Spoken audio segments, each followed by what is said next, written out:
જય માતાજી મિત્રો, ગરમીમાં શરીરને તાજગીભર્યું રાખવા માટે આપણે આજે મસાલા છાશ બનાવીશું જે એકદમ ટેસ્ટી બનશે.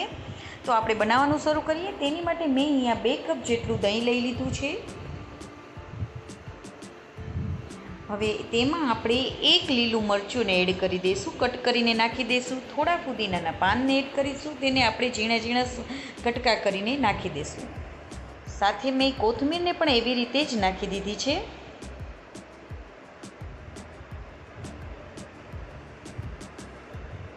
હવે તેમાં મેં અહીંયા જીરાને સરસ રીતે શેકી લીધું હતું અને તેનો પાવડર કરી લીધો છે, તે નાખી દઈશું. સાથે થોડો સંચળ પાવડર અને મીઠું એડ કરી દઈશું અને અડધા કપ જેટલું આપણે પાણી એડ કરી અને તેને આપણે પીસી લેવાનું છે.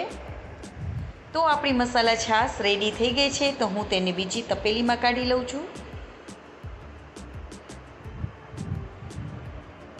તો છે ને એકદમ ટેસ્ટી એવી મસાલા છાશ રેડી થઈ ગઈ છે. તો તેને આપણે સર્વ કરી દઈશું.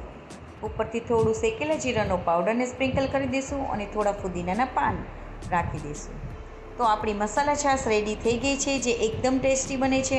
ઉનાળામાં તો ખાસ ગુણકારી છે. તો તમે પણ જરૂરથી ટ્રાય કરજો અને મારી આ રેસીપી ગમી હોય તો લાઈક કરવાનું ના ભૂલશો અને સબસ્ક્રાઈબ પણ કરજો. જય માતાજી મિત્રો.